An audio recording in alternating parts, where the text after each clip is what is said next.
Making Sense of EU.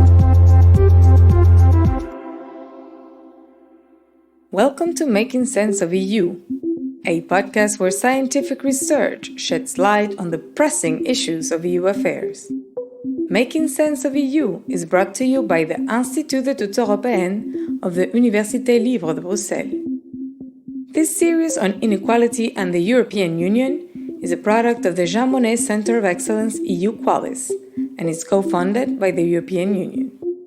My name is Maria Isabel Soldevila, and I am your host. We can say without much hesitation that it is becoming more and more difficult to be optimistic about the future of our planet. Citizens are angry. Some have taken it to the European Court of Justice, others to museums, where they protest and show their dissatisfaction and despair. And they have good reasons to worry. We recently followed what we can call a lukewarm COP27 that has brought inequality to the center stage. A football World Cup in Qatar shown as the symbol of the anti-ecological way of life. A summer of forest fires and drought. A winter under the strains of an ongoing war and the energy crisis that it has provoked. Making sense of environmental and ecological justice and the role of the law and of citizen participation in it is not easy.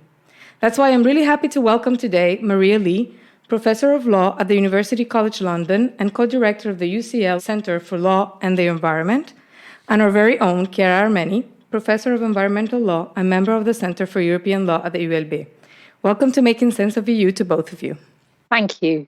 Thank you, Maria, Professor Lee, for joining us from the UK. You recently gave a lecture at the ULB on environmental justice and public participation and the role of the law in connecting the two. Could you please explain from the point of view of your research what environmental and ecological justice is? What is it that we're talking about? What does it look like concretely? Environmental justice might be about unjust or unfair burdens in an environmental sense, so unfair or unjust burdens of pollution or the impacts of climate change. It might be about unjust access to environmental benefits like green space. And that side of justice is also seen in the benefits that we reap from the activities that lead to environmental harm. So the three of us have had more benefits from the activities that are changing our climate than some of the people who are suffering the worst impacts of them at the moment. So that's really what environmental justice is, but it's also much more than that.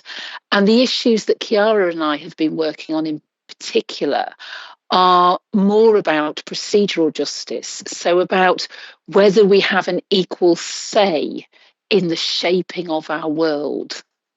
Participation is about more than that. You're not very likely to get fair distributions without fair processes. Participation might also be about recognising the equal humanity of everybody involved. But essentially, I suppose my answer to the question is that justice is really complicated. Environmental justice is really complicated. But if we're interested in justice, we can't ignore the environment. We have asked some of our students if, as informed citizens, they feel it's easy for them to participate in environmental decisions. Let's hear Filippo Segato and Luisa Gambaro, both active in our student associations. I think it's a problem because the young generation, are not yet in totally control of the world right now. We are still studying, we are still creating our life, I would say. And right now, there is still the old generation that are doing the laws, they are taking action. And if we are able to throw idea on the table, we are not still very able to put that in action. I think it's quite overwhelming, also considering that we try to make little efforts, maybe trying to eat less meat, trying to travel using less the plane. But when we see such events like the World Football Cup, it's a bit overwhelming because it seems like all our tiny efforts do not really get seen when such events are organized by states. So to come back to Filippo's comment, there's a lot of frustration in the younger generation about their ability to influence decisions. Participation is about putting ideas on the table. It is about sitting at that table, the decision-making table. And that doesn't ensure or guarantee that decisions will be shaped on the basis of those ideas. It is not a right to veto. However, what is underlying in the participatory dilemma, if you like, is the fact that there will always be some powerful participants, some interests, some voices will always be heard first or in a more comprehensive way than others. And so there's always a question of power, a question of injustice in this sense, where some groups, some interest, the economic interest, the strong actors will be heard, while other interests, including the youth, will struggle to be heard in the decision-making. So I completely agree that this could lead to frustrations and also to some sort of disengagement with participation. And you mentioned a key word, disengagement, that comes from sort of the disappointment of maybe expectations that are not handled in the right way. And maybe Professor Lee, Maria, you want to pitch in. How can we manage citizens' expectations, people that want to be part of the discussion but don't really know how? From what you've researched, what are the ways in which citizens can participate in a better way that leads to more engagement instead of disengagement? And also, Chiara, for you. Okay, well, let's go back a step. So first of all, going back to Luisa's point about individual actions versus big collective actions. I think that we do need to focus on institutions, not individuals. It's very, very convenient for the powerful and for our established ways of doing things to make climate a responsibility for individuals, step by step, small steps. Actually, and that's why Chiara and I are interested in politics and in participation. Actually, it's about changing the way our institutions work. That's how we really make a difference, which is not to say that our own small actions aren't important, because of course they are, but they're not enough. We must also focus on the institutions. And this word that you picked out of disengagement. So some of the work that Chiara and I have been doing over quite a few years should remind us that the very worst thing that government can do for trust and for political engagement is to say it's consulting people when it isn't. So I do think that the way that participation is done is really very important. And I also think that law has a role to play here. So law has a role to play in requiring as much as possible that decision makers pay conscientious attention to those who have participated, in requiring decision makers to say exactly what is on the table, requiring decision makers to explain other decisions that fit in with what's going on at the moment. And it's more than just opening the doors and letting people see what's happening. It's about articulating the background to a decision. This leads me to my next question, which is about the relationship between participation and actually achieving this justice that these communities of people are looking for. So you've been researching public participation, the two of you together or individually, for a while. And it seems this participation does not always contribute to environmental justice. What does your research say about the ways in which citizens can participate? Because you've been already framing it a little bit and explaining it a little bit. What would be the most effective way to participate and benefit from existing legal provisions, or requiring new provisions to exist in order for the participation to be efficient, in a context where a technocratic approach is being privileged? And of course, we are surrounded both in the EU and, to say the UK separately now too, the populist approaches that are part of the context.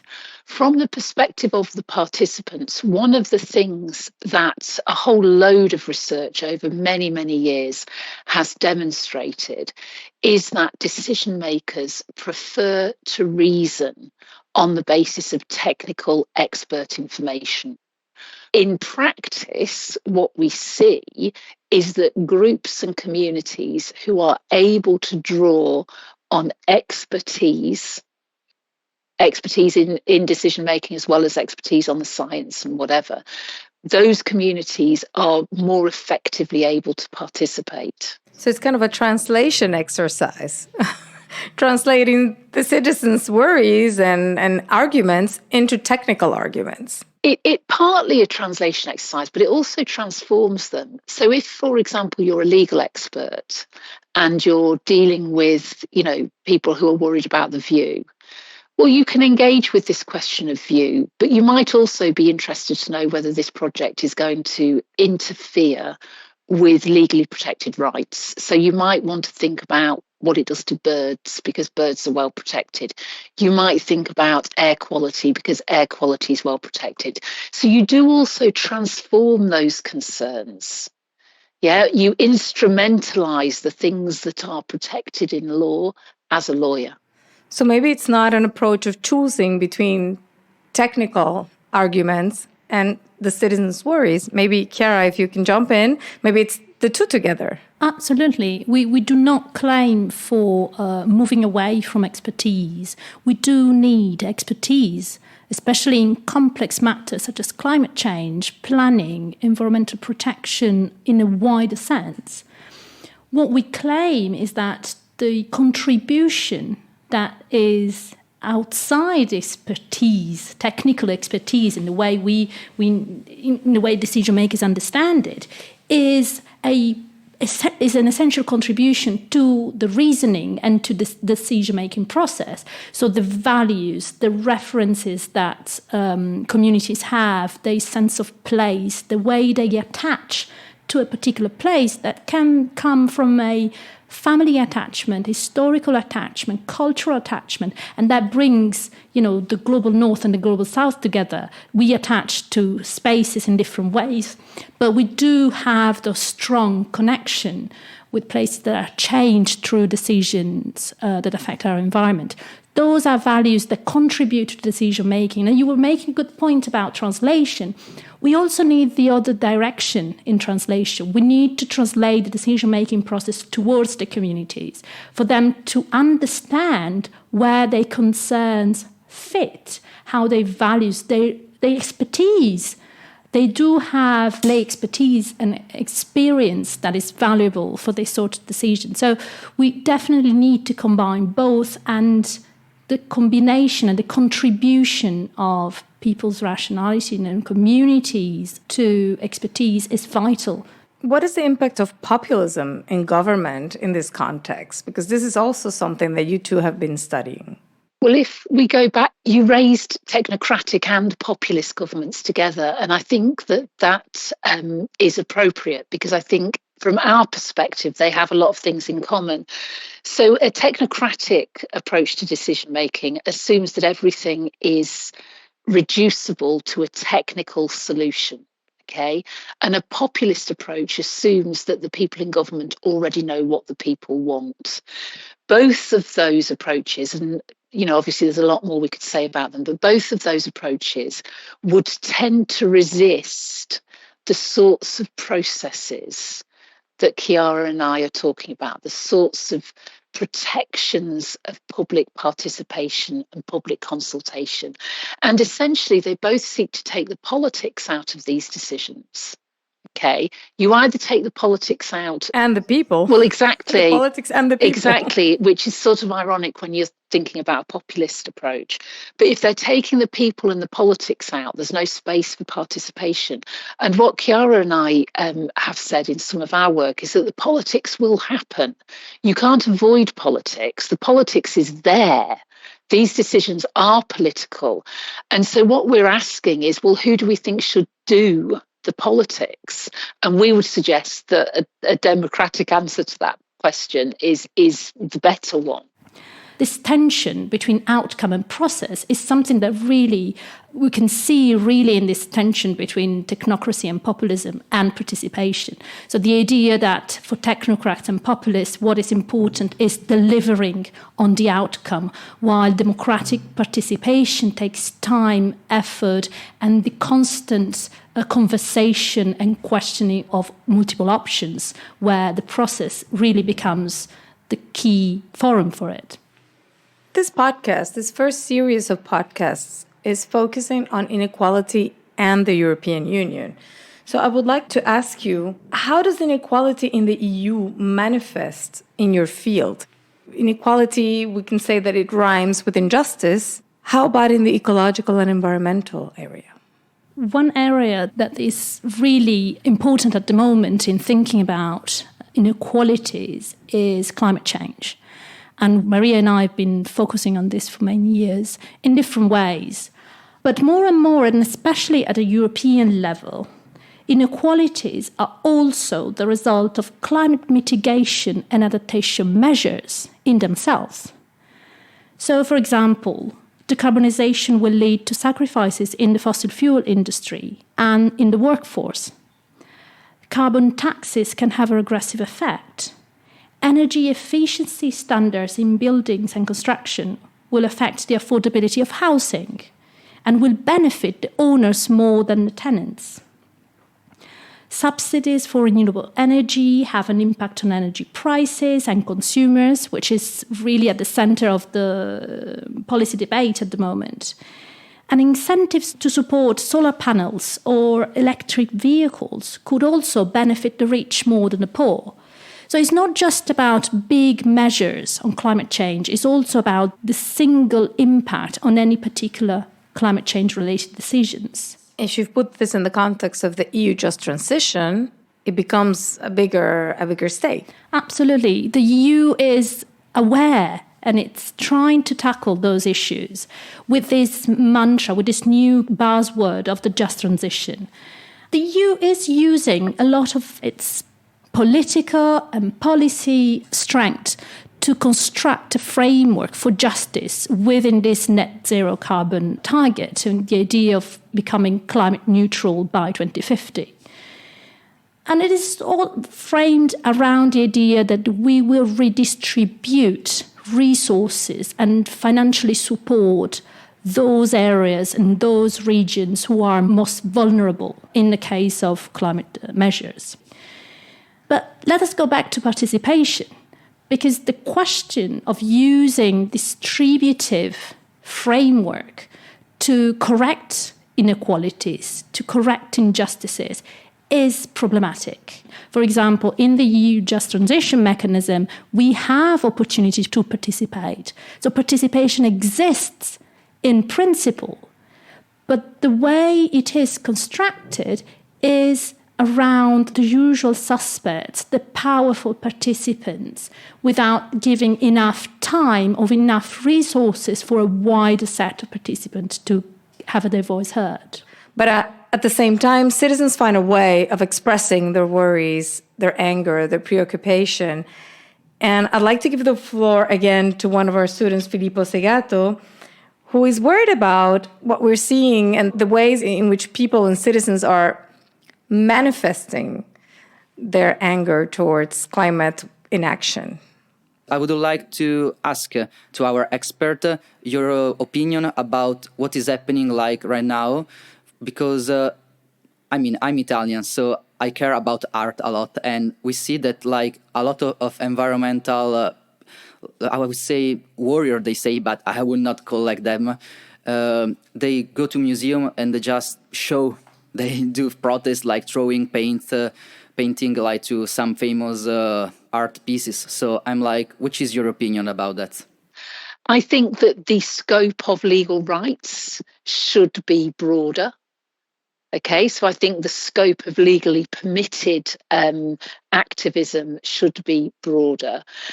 I think that the individuals and groups and communities who commit acts of civil disobedience, we've got a very, very long history of their activities being an important part of the process of working towards justice.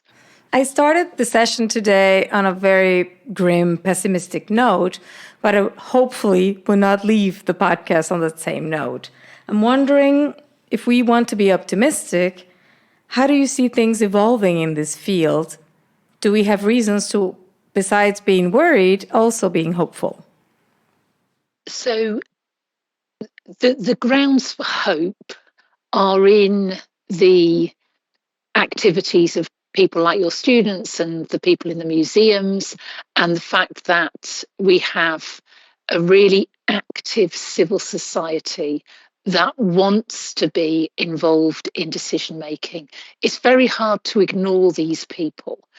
And so my hope is that the excitement that generates, combined with people like me looking at the quite mundane, boring technical rights in small bits of legislation, can create a broader space for public engagement around environmental questions.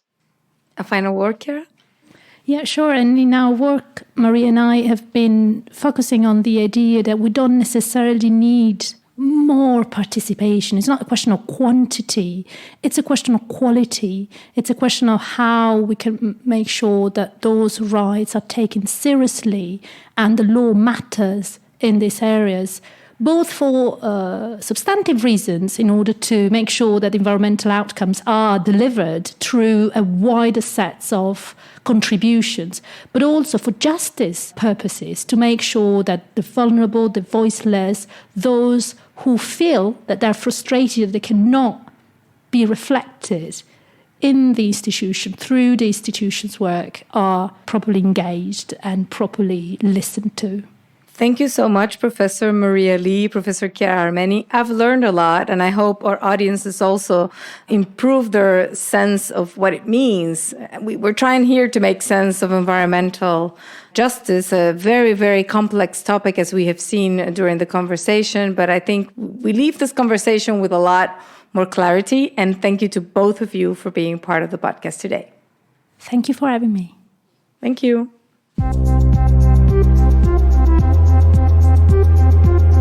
Making sense of EU.